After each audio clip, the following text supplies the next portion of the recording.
Am I the idiot? For telling my wife that being a stay-at-home mom is not that hard? My wife's making this a deal bigger than it needs to be. Me 48 and my wife 48, married when we were 22 and have 5 kids, MF 25, F 22, M 19. The fifth F31 was a surprise.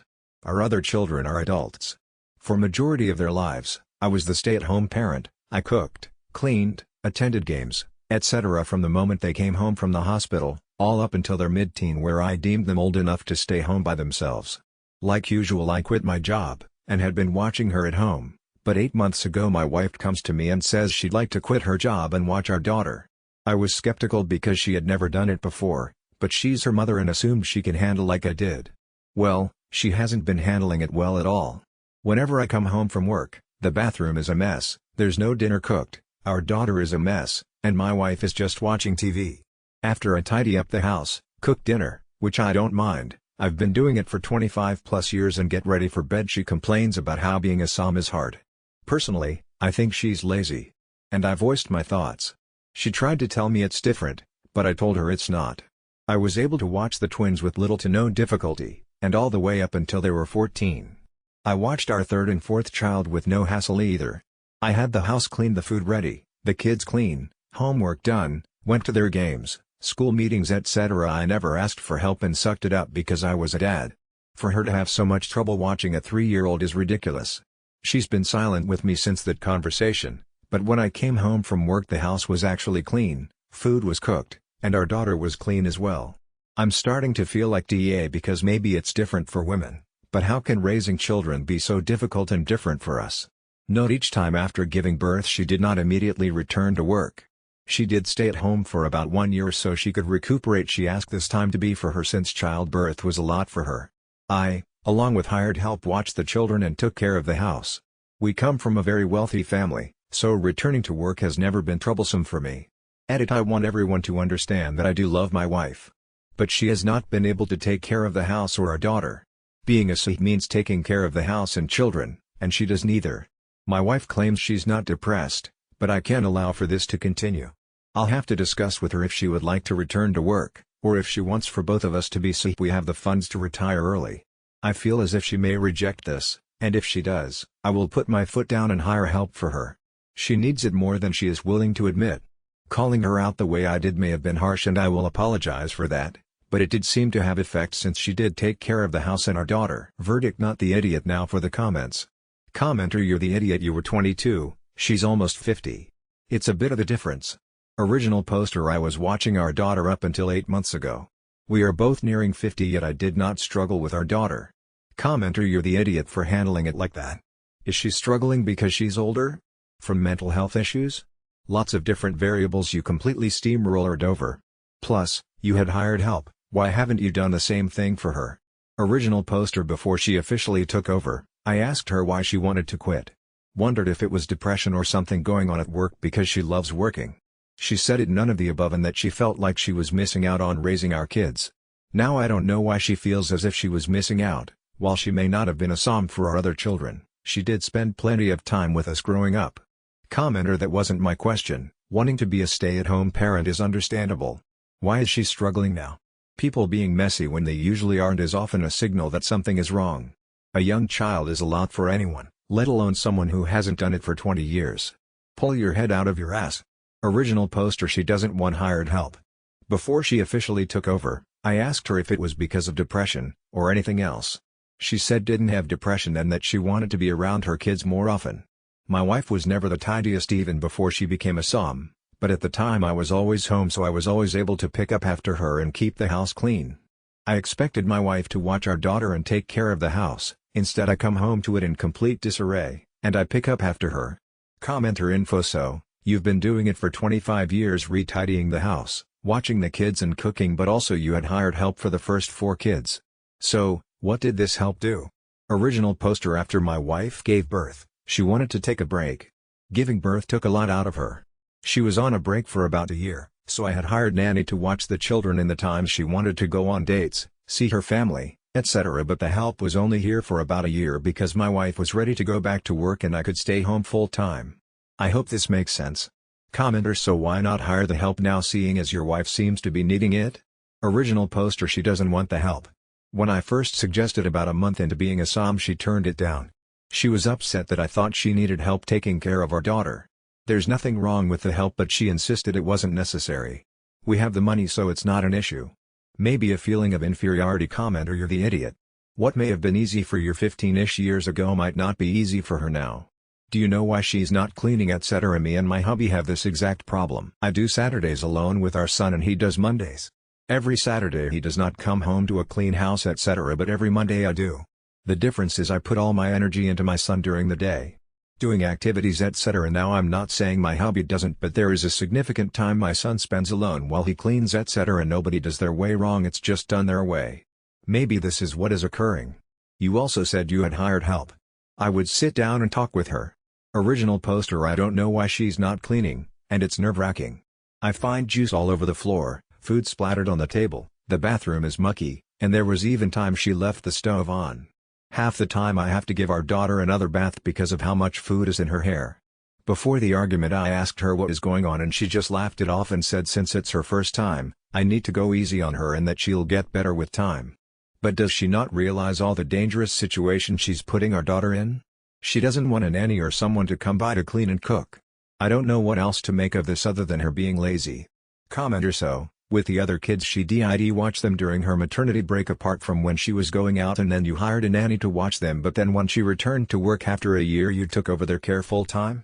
You know, looking after kids when you are in your 20s versus 40s is a whole other ball game, right? Not that it's ever easy. But as we get older it certainly doesn't get easier. I'm going to say you're the idiot. Hire the help, believe your wife, she wants help, that should be enough, rather than you are asking strangers to justify that you think she's lazy. Original poster: no. She didn't watch them. The time my wife took off was her vacation. I was home with her, but when we went out, we had hired help. I can count on both hands how often my wife watched our children after giving birth. My wife doesn't want to hire anyone. And I was watching our daughter up until 8 months ago. Commenter: info: I know you stayed home until 8 months ago, but did you do it with or without hired help? Because that would determine my asshole judgment. Update: 1 Just got done discussing with my wife on why she hasn't been doing her part as a som. We argued back and forth for a while, her saying that she still needs time to adjust, I'm shaming her, it's different for mothers. I brought up hiring help and she quickly shot this down, becoming irritated that I suggested she needed help taking care of her home and child.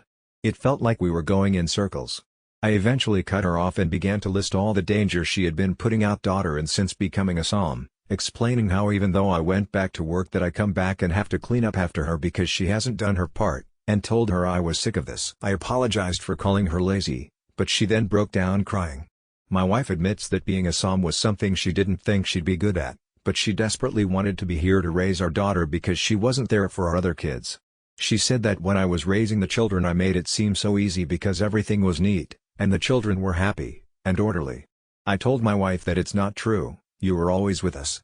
We got out some picture books and I pointed out all the times she was with us, every trip we took, the games she tried her hardest to attend, taking time off work for holidays, bedtime stories, etc. She may not have been there for everything like I was, but me and the children always saw her efforts. She even thought our children held resentment towards her, but that couldn't be farther than the truth. I asked her if she was possibly going through depression, but she assures me she's not, but we decided we should attend couples therapy along with some individual therapy for her. I asked if she enjoyed being with our daughter at home and she admits that being able to spend all this time with her was refreshing and possibly the happiest she's ever been. She promised that she'll do her part and keep the house tidy to the best of her ability and will be more careful so that she doesn't put her in danger anymore. We sat down for a while and I gave my wife some ideas she and our daughter can do together while I'm at work: go to the museum, aquarium, a picnic, etc. These were things I did with our kids. But I did tell her I was still going to hire someone to help her. She attempted to say no, but I shot her down. Being a som is a lot harder for her than she realizes. I gave her all the pros that having a help can give her. After a bit my wife was more open to the idea. I'm glad we were able to get this out in the open. I'm still wondering if I should take some time off work before I hire someone to help my wife, that may possibly be more comfortable for her. I'll bring this up tomorrow. I'm going to plan something with our children this weekend, possibly a barbecue. I want to tell the children about how my wife's been feeling. I know for a fact they love her, but I bet my wife would feel a lot better to see it come from them.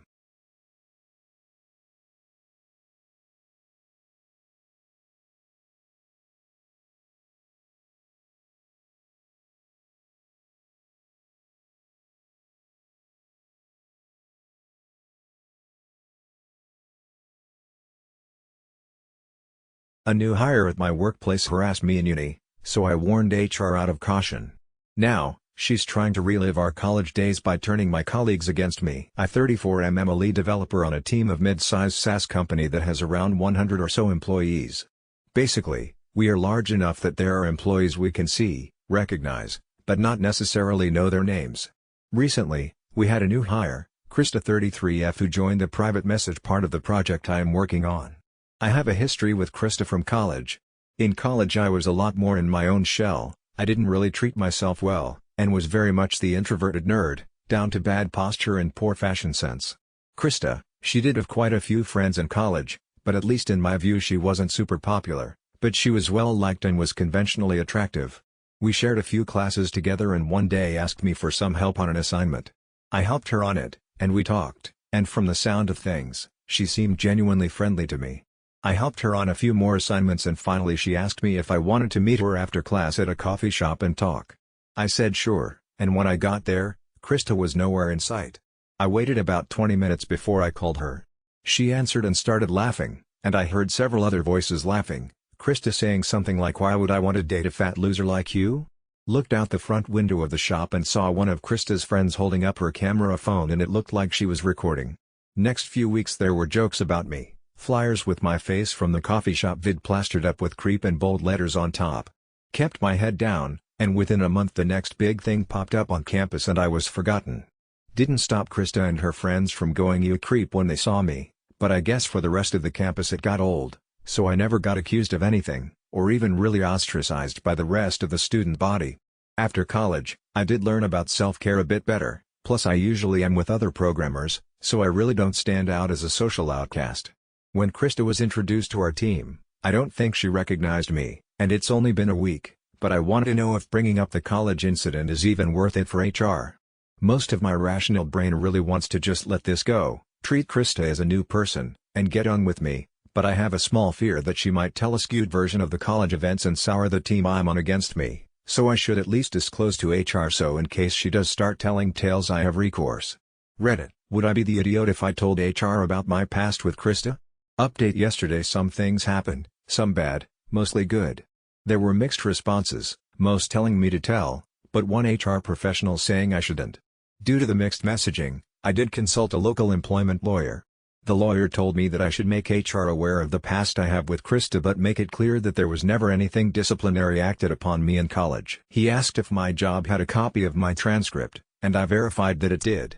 Lawyer asked if there were any third parties that would verify the harassment and see if I could get their names and contact details if needed.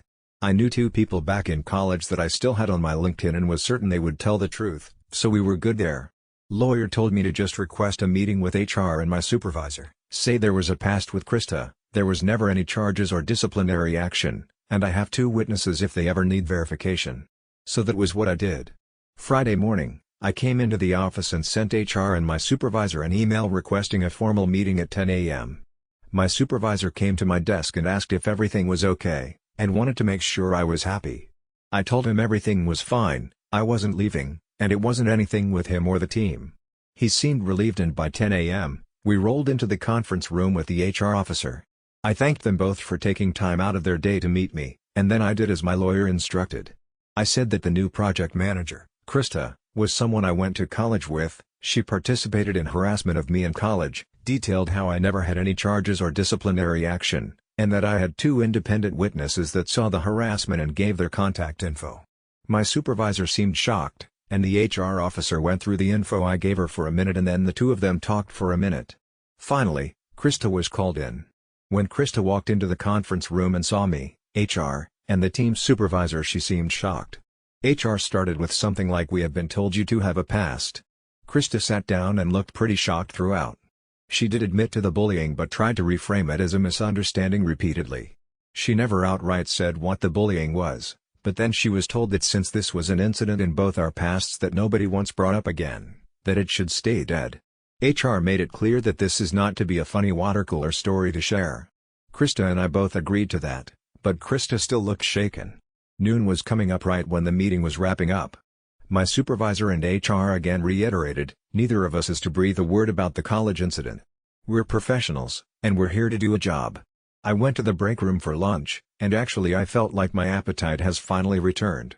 The last few days were stress-starving me, to be honest. I sat at a table with the rest of the development team, and we started eating. Halfway through my sandwich, another co-worker, Sandy 30F, came by and said, "So I heard an interesting story yesterday about you and Krista," with a big grin on her face. She didn't get further because my supervisor was at our table, stood up, pointed at Sandy, and across the room at Krista and said, "You too." Conference room. Now I wasn't privy to what happened in the conference room, but I did see the HR officer go into the room 2 minutes later, looking pretty pissed and with a mustard stain on her shirt. I guess she got the call and was interrupted during lunch. Not sure what went on. The rest of my team asked what that was. I said, "I have no idea," and just kept eating. 5 minutes later, 2 more coworkers on other parts of the project were brought into the conference room. Lunch ended and we went back to work, but speculation was high. It wasn't until 3 that the conference room finally emptied. Krista looked like she was crying and the others that were in the room with her seemed to treat her quite coldly. Not sure what this will mean, but it appears for now, Krista is still working here. But I appreciate the lengths HR and my supervisor are taking to ensure this won't blow up further. Update 2: Monday wasn't a shit show, so that was good. My supervisor and the HR officer did bring everyone on the team into the big conference room, for the HR officer said that we are a professional company, and while we do like to have fun, there are company outings like golf, bowling, main event, we are to be strictly professional and not gossip about other coworkers' personal lives. Sandy and the 2 other coworkers who were brought into the conference room Friday looked pretty ashamed during this. Krista was sitting at the other end of the conference room table and there seemed to be a noticeable distance between her and the other employees. My supervisor said he wants to consider this matter closed and for us to get back to offering great solutions to our clients. Everyone filed out of the conference room and went back to work. Lunch on Monday was pretty tense, but Tuesday management had a local Mexican place bring in a Taco Tuesday for us, and the mood improved considerably. I don't gossip, but I did hear murmurs that Krista is now on her final warning and put on a performance improvement plan, all within her first 2 weeks. Not sure how true these rumors are, but with how isolated Krista now appears to be to the rest of the team, it is clear that everyone else is not willing to socialize with her beyond their work functions. I consider this matter closed myself, and if Krista worked hard and got her redemption arc, I'd have been fine with it. But then last night happened. Not sure where Krista got my address, but she was outside my house last night, and luckily my doorbell camera caught it, so I can pretty accurately transcribe it. She rung and asked if we could talk. I said through the digital doorbell there was nothing to talk about, and she better leave because this is now harassment.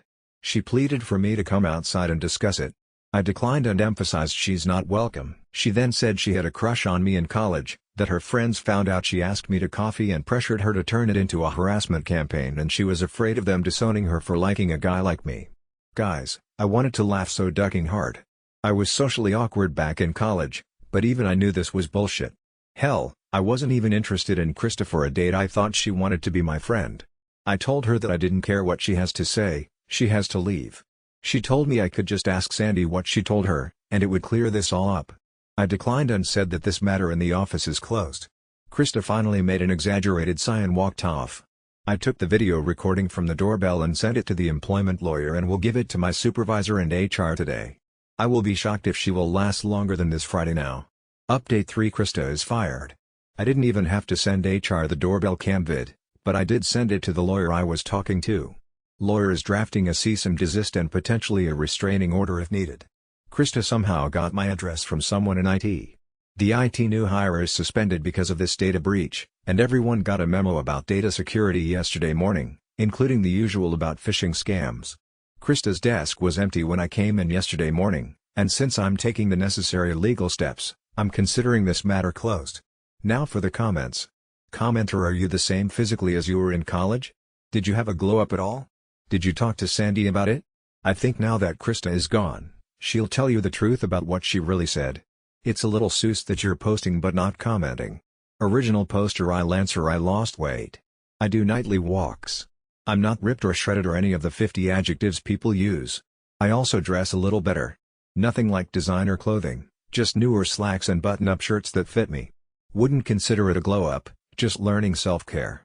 No, not going to talk to Sandy about it either. I have no idea what sort of punishment was given to Krista, and the stuff like the final warning and PIP was all rumors. The IT person on suspension, that is true, And from the sounds of it could have been something as simple as him forgetting to lock his screen when he went to take a pee. Details aren't shared, and the only thing we are hearing is unsubstantiated rumors. Plus, I'd think it's bad form to ask HR, "Hey, can you tell me how you are punishing everyone that could have remotely crossed me? I just want my workplace to be normal again." Update 4: Krista did show up at my front door one more time. Called the cops. She was removed but not arrested, since she didn't technically do anything yet. Lawyer served her with a cease and desist, and it has been communicated to me that she understands. Work is almost back to normal. No one wants to talk about Krista anymore. I consider this truly resolved now.